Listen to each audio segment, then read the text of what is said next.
What's up, lowrider family? Welcome back to another episode on Lolos and More. And as you can tell, we are back at my work, and we are continuing to work on my frame. But today we're gonna work on my rear end.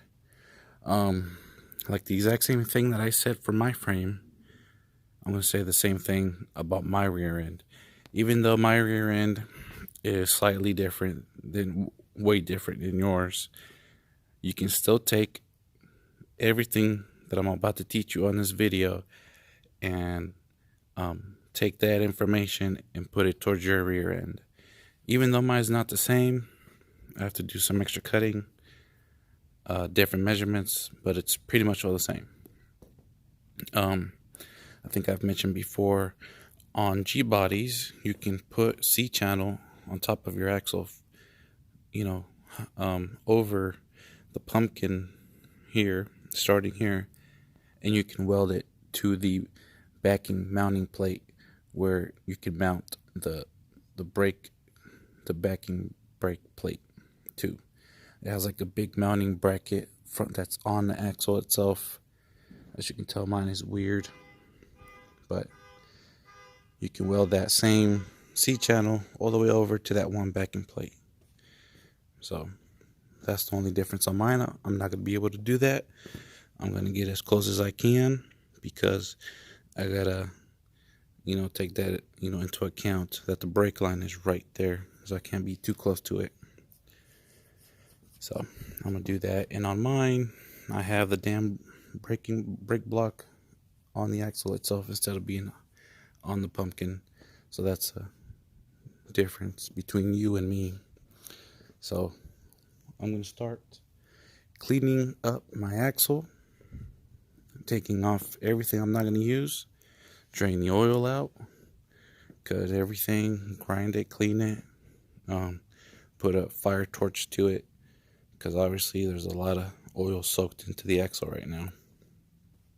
So take the fire torch to it, hopefully sweat out the oil or burn it off, and that's it, So I got my material here, 3-inch C channel, 1/4 inch thick.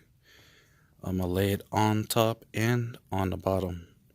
That way it'll be easier for me to go ahead and attach the bottom mounts for the 4-link that I'm gonna put on it. And then after I weld on the bottom brackets, then I'm gonna move on to doing the bottom reinforcement, which I'm going to use 3-inch by 1.5, 1/4 inch thick, or 3/16. Do that, and then do another one up here, so I can mount the upper mounts for the upper trailing arms. Put them here, put them there, and then what I'm going to do after that, plate the bottom. I don't think I'm going to plate the top. I might plate the top, depending how much pain in the butt it is on the front side, because I got which I want to think it's a speed, but I don't think so. But like I'm saying, mine's going to be different than yours, so I need to kind of look into what exactly this is for, and go from there, because if I can't move this out of the way, then I can't plate the top. It'll only be plated on the bottom with 1/4 inch thick material. Alright, well let me stop talking, get going, and then I can continue working on this as well. Alright, be right back. Alright, so I went ahead and cleaned up the axle of where I'm gonna weld and everything today. I went ahead and pre-treated it with the, not pre-treat, but heated it up, got whatever oil I could out of the axle tubes I could, as much, I guess. Alright, so here is one issue for me. Maybe some of you guys, because people making lowriders is not always going to be an Impala, a Caprice, or a G body. So for me, in my case, it's a truck, right? A Dodge Dakota. On my axle, my breather tube is right here. On G bodies, they're in this location right here, right there. I can't move my breather here because in this section it's all solid metal. I could tap it into the case right here, but I don't think that's a good idea because of the gears right there. So here's my option that I can do. What I could do is get a 3/4 1-inch pipe, put it around it, make it tall enough to where it's going to fit flush with the C-channel that I'm going to put. On C-channel, drill a hole for the pipe to sit. So what I'll do is weld the pipe first to the axle, or just weld it to the C-channel, or both. If I do both, it'll be watertight and I won't have to risk water getting underneath the C-channel and possibly rusting the tube away. So I think that's what I'll do. Get a little piece of tube that'll go around the breather where I can fit a socket if I ever need to remove this for any reason. I don't think I would have to, but big enough to fit the socket in, weld it to the tube, and then weld it flush to the C-channel, and that way I can take this off and on.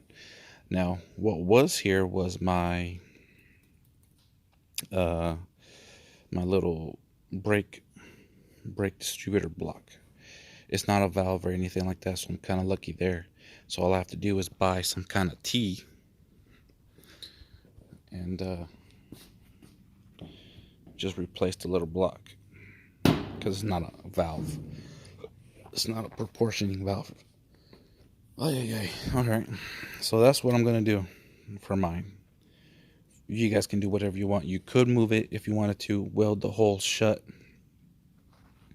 and if you have room on your pumpkin, drill the hole, tap it, and move your breather there. On mine, I'm just gonna go ahead and keep it there. It won't be in the way. So, all right. Well, that's all I wanted to tell you guys real quick before I start cutting out my C-channels, because I'm gonna do bottom and top so that it's a lot stronger and an easier platform to weld on. I could go ahead and just C-channel the top and do what I always do on other rear ends, but what I'm pretty sure you guys are catching what I'm doing here now is my truck is going to be a hopper. I guess it's going to be considered a modified hopper because I'm going to have really long trailing arms. My trailing arms are going to come out to right here, and the axle sits right in that divot, right about here. So that's a good, I want to say, 3.5 feet long bottom trailing arms. My top ones, I have not yet decided what I'm going to do with it, where they're going to be mounted, because I do still need to move my fuel tank that would sit right in here, which would be in the way of that side's lower and upper link. My plan is to move the fuel tank over here, possibly have these two cross members hold the tank. I might have to use a G-body fuel tank, but that's for a different video on a different channel, which I'll mention once I get to that part of the fuel tank. But yeah, it's going to be a modified hopper, I guess. So I guess from here on out, I can name my videos Building a Hopper. And like I said, you can take all of this information and put it towards your build. Even though yours is not a truck or a car, you can take this exact same info I'm giving you or telling you and put it towards your own build. All right, enough of me talking. Let me go ahead and take my measurements so I can start cutting and forming the C-channel over the pumpkin on this side, on these sections, Because what I'll do, I'm gonna make it come to about right here. The C channel will go from here, or I might just go ahead and follow this little line that's here and come out all the way, pretty much, like right here, as far as I can, right there. So I'll be doing that. But before I do that, I'm gonna go ahead and weld the tube and the pumpkins together. Weld it on both ends. I'm gonna go ahead and do that too. All right, enough of me talking for real, so I can get working. All right. Okay, so before I move forward, I did forget to mention something. So on my truck, the axle sits like this. You see how the pumpkin is up like that? Okay, so this is how it sits. How do I know that? It's because, luckily for that breather is what sat on my truck straight up. So luckily I'm able to use that as a measuring point and go off of that. So to tell me on how level the C channels need to be. What I did was just grabbed a small piece of C channel, measured it up to the nipple, to the breather, bolt, or whatever you want to call it, and measured it up, leveled it up to that. So this is how my axle sits in the truck. Now, on some vehicles, that axle, the pumpkin is literally straight out, which they call it 0 degrees. I don't have my degree finder here. I think I do have one here at work, but I don't know where mine is at the moment. But let's pretend that that's about, let's say, 4 degrees. So if my axle is 4 degrees up, that means that my transmission is pointing, 4 degrees up, right? And we'll say that, and then my transmission would be pointing 4 degrees down. Why is that? I don't know the specifics of it, but as a vehicle is raised and lowered, we'll say that this is how low it would sit. And if the axle was to be raised, that drive shaft follows is angled directly into the pumpkin, into the axle, into the transmission perfectly. So if your axle sits at 0 degrees, well then that means your transmission is sitting 0 degrees straight out. So that's what they always say. If pumpkin, your axle is 3 degrees, 4 degrees up, then that means you do the opposite on your. That means it's the opposite on your transmission. It's either facing down 3 or 4 degrees, because this will help you determine, especially me, on how my power balls are going to sit and how my links are going to be set. If they weren't set properly to this degree, then I'd be kind of screwed a little bit. But because mine is a hopper, I don't have to really follow this all too much. I'm still going to drive it, but that's why they make adjustable trailing arms. So I can always adjust it, always adjust that angle. All right, but this is where I'm going to set myself up to right here. If I have to adjust my links, I will, to get that perfect angle to drive it while locked up. Okay, that's all I wanted to say. I'm gonna go ahead and continue. I already made a few cuts. All right, so I already made my cut for my little round cup. This took me real quick to make. All I did was take 1 3/4 pipe, and then I took a hole saw the size of the tubing, which is 3 inches. Took a hole saw of 3 inches, drilled a hole through the center of the pipe, and then drilled a hole with the hole saw through the pipe, and it gave me that perfect curve that hugs the axle all the way around. So right where this is sitting, that's exactly where it's gonna sit. And I already made the hole of where it's gonna slip through.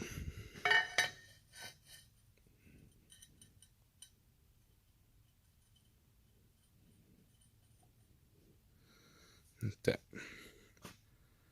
I made myself some markings so I make sure it goes in the same spot that it's supposed to.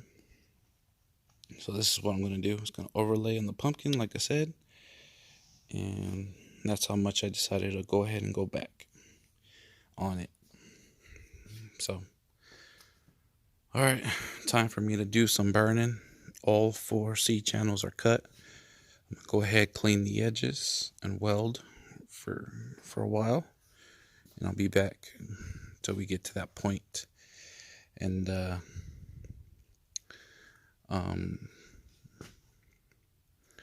what I'm gonna do for my upper part of my my upper links, I'm gonna have the tubing start about here. It's gonna come up at an angle and straight down angle again.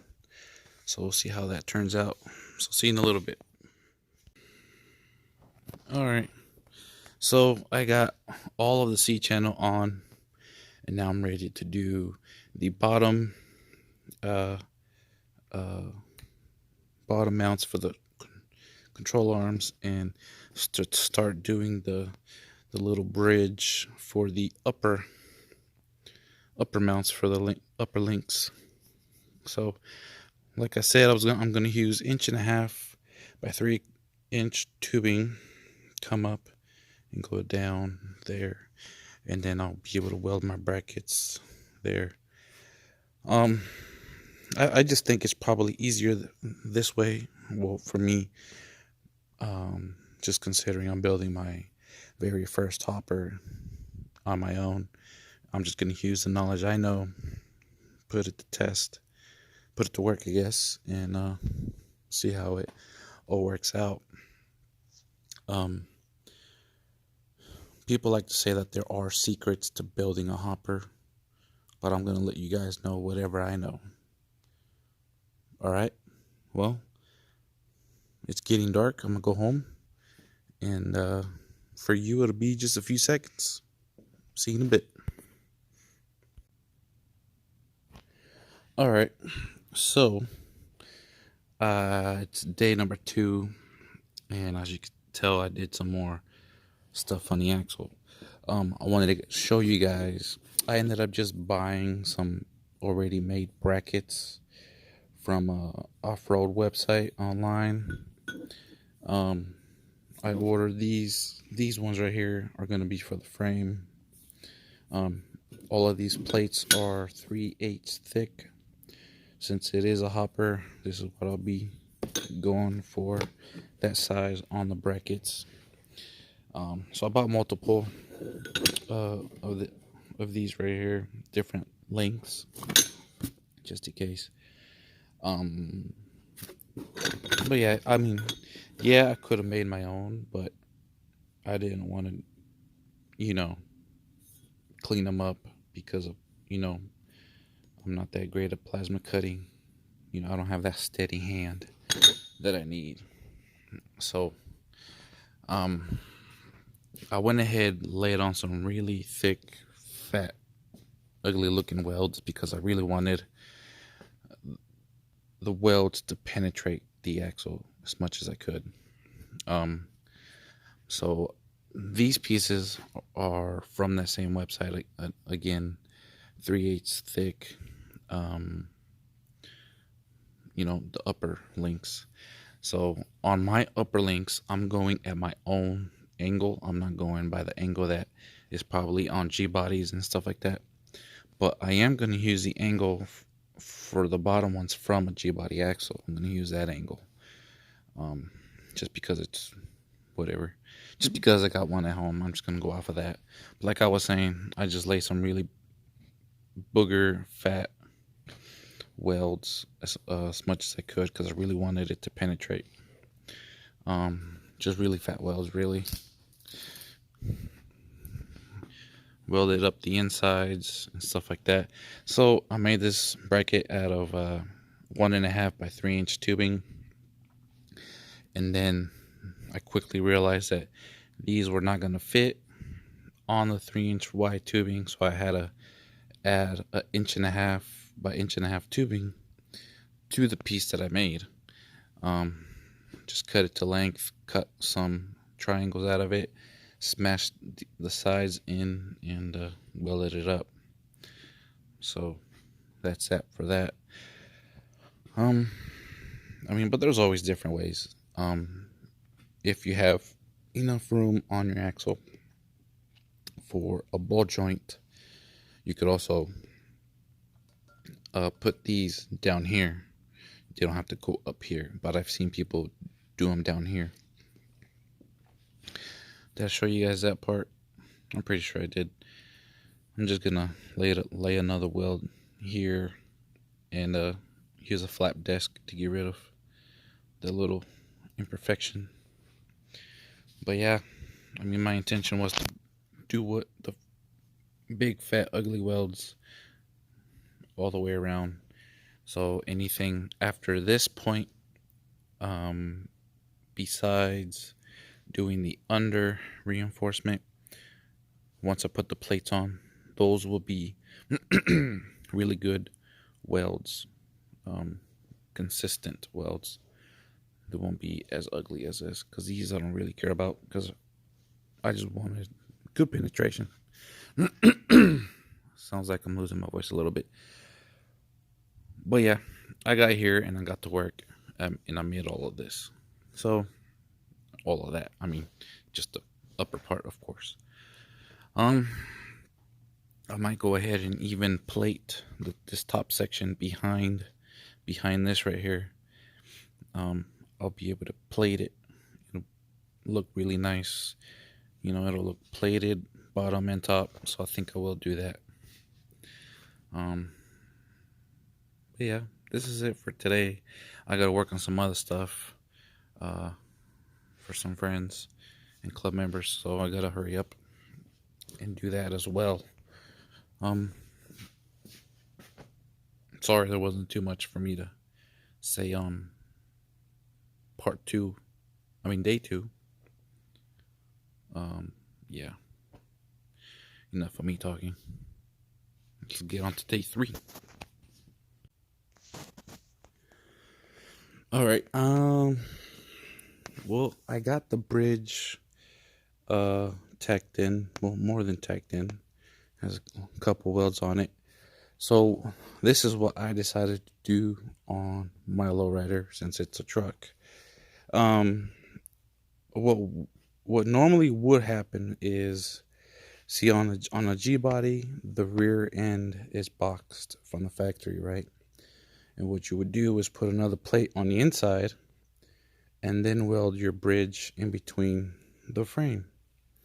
But because I got a truck and I'm building it to hop, I wanted it to do it this way.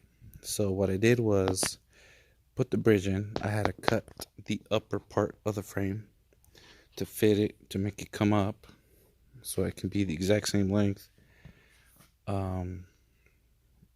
I could have just removed this bar, this cross member, and pushed it through, but screw it. I still need to reinforce the upper part. This is the bottom part, remember? So I still need to put a solid plate underneath it, which it'll be fine.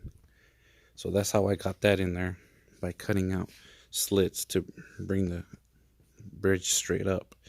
So that's what I did on mine. And then I went ahead, I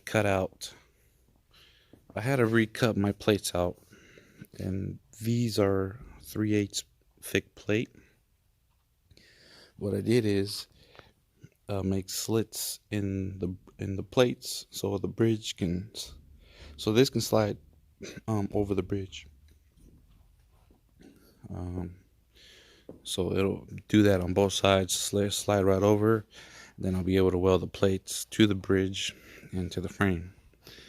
And I think that's a little bit better on what I have planned for the truck. So that's the reason why I did this. But yeah, I just wanted to bring that up before I go any further. I'm gonna go ahead, weld in the bridge completely, I'm gonna go ahead and put the plates back on. Before I do that, I think I'm gonna go ahead and knock out this cross member here that's used to hold the shocks and the spare wheel. I'm gonna go ahead and get that off, and then go and tack the plates on inner sides. Like I mentioned before, I got most of the plates on the side done from the front body mounts back, top and sides, outer sides. I did kind of screw up a little bit, so there's an empty spot here. I think the idea that I had in my head at the moment when I was making the templates for the plates was, I think I was gonna keep the front leaf spring mounts. I thought I was gonna keep them, so that's why it's cut out like that. But I'm not gonna keep them because I'm moving the lower control arm mounts at about here. So that's another 1.5 feet from this spot. So I need to cut out a plate that'll fit in here on both sides. So I don't know why I don't know why I did it that way. So whatever. But yeah, that's what I've done so far. Just explaining what I'm doing on my truck frame. But yeah, normally you would box the frame and then squeeze the bridge in between. It's just as strong. If you're doing a truck, it's the same. You can still plate the sides and put the bridge in between that. I just for what I've always been doing on my truck, I'm gonna go ahead and keep doing it this way right here. So I'm fine with it. You can do whatever you want on your truck. On G-bodies and Impalas, you'll have to, of course, do it this way. No, not Impalas, not on Impalas. You can still weld a bridge in there, but your cylinders are not going to sit on the bridge. They sit on the outer pockets.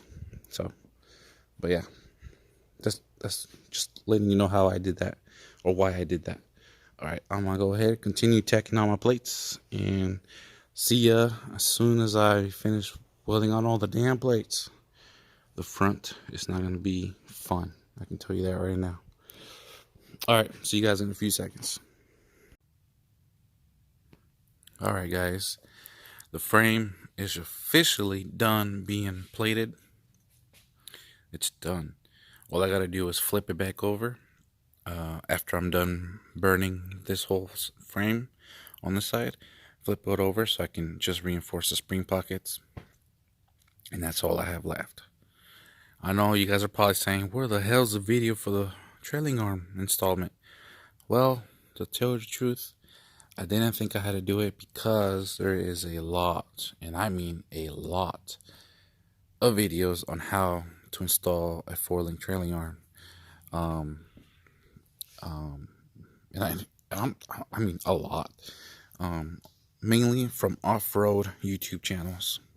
That's where you will find them. That's pretty much what I went based off. Pretty much is make sure your lower arms are pretty much the your lower arm brackets and your upper arm brackets are the exact same place as they are. I don't think that made sense, but what I mean is, if you're working on your lowers, make sure your lower brackets are the exact same spot as the other side for your lower arm brackets. And make sure that they are triangulated enough. Now, if they're not triangulated enough, your arms will start to bend, and they'll, what's another word for it? Bind up, and it could bind up with your drive shaft as well.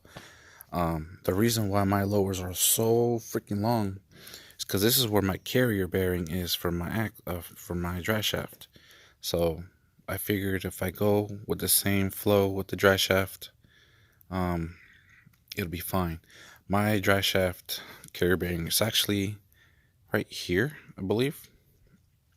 So It's because I extended the arms an extra foot.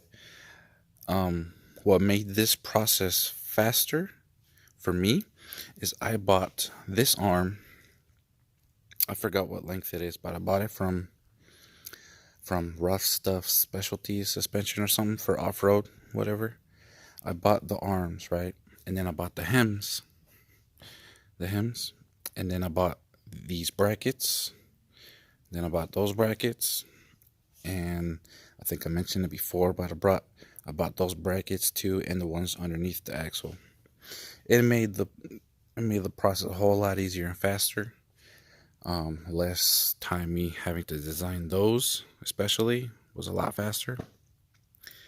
You save time, maybe not really money, but it's really not that expensive. But after saying that and looking at my receipts, this is probably a good $400-$500 setup. Unfortunately, don't tell my wife, please. I told her it was only like $200. Okay. So yeah, that's why I didn't make video on the trailing arm kit. This is not a kit. I had to put it together myself. Yeah, what I did was just bought the lower arms because it has that nice bend. Then I went to my local steel yard. I bought material for my uppers and for the extensions. So that's what I did. And I had material here. I worked that was like small pieces, so I was luckily they were the same size where the bushing fits. So I cut those out, and yeah, that's pretty much it. And the thing with with it, people are gonna say, "Well, your arms are not triangulated enough, anyways." That it looks true. It does look true, but because my lower arms have that bend at the bottom, so technically they're triangulated. I don't know much about geometry, but I did this thing right the first time, which makes me super excited because I was afraid that it wasn't going to be done right the first time. How would I say it? I think I lost my train of thought, but whatever. You guys know what I mean. So, but yeah, that's why I didn't make the video. There's a ton on YouTube. They're very informative, so it'll help you out. That's what I pretty much went off of. Just make sure your arms are triangulated enough. If they're not, and you have a high lockup, they could bend or not let you do 3-wheel right. I'll put some pictures here right now. I did the 3-wheel test. It did not bind up, and right now the other brackets, these 4 brackets and the lower brackets on the axle are just tacked on. These are super welded on, but I did I used the forklift to lift up this side of the axle, and the wheel comes about probably a good amount. So if I wanted to, it'll do a pretty mean 3-wheel. And that's one main reason why I'm building it this way instead of sticking with the leaf spring suspension in the rear. Is because if I break a ball joint or something, or a spindle in the hot pit on one side, hopefully one side, not both sides, but if it does it on one side, then I can 3-wheel it on one side and roll out of the way. So that's the main reason. I think I mentioned that. I don't know, but whatever. Also welded in my cross members that are going to be holding up my fuel tank right here. Like I said, the fuel tank video of me creating my video, my creating the video, the fuel tank is going to be on my different channel. It's called Mods and Fixes. Pretty much mods and fix anything, really. I'm not really active on that channel, but if you want to see me build that, that's where I'm going to put it. And then after I make that, then I'll put it in the description of the next video that you see me finishing the frame, or just in the next video in general. You'll see me post that. I'll put a link in the description if you want to see that.